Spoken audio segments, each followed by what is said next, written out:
இலங்கை தமிழர்களுக்கான மறுவாழ்வு முகாம்களில் கட்டப்பட்டிருக்கும் 729 புதிய வீடுகளை சென்னை தலைமைச் செயலகத்தில் இருந்தபடி முதலமைச்சர் மு.க.ஸ்டாலின் காணொலி காட்சி வாயிலாக திறந்து வைக்க இருக்கிறார். அந்த காட்சிகளை திரையில் பார்த்து கொண்டிருக்கிறோம்.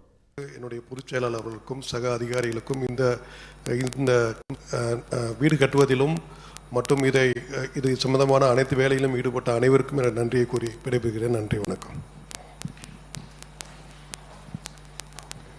திறந்து வைத்து சிறப்பு சேர்த்திருக்கின்றார்.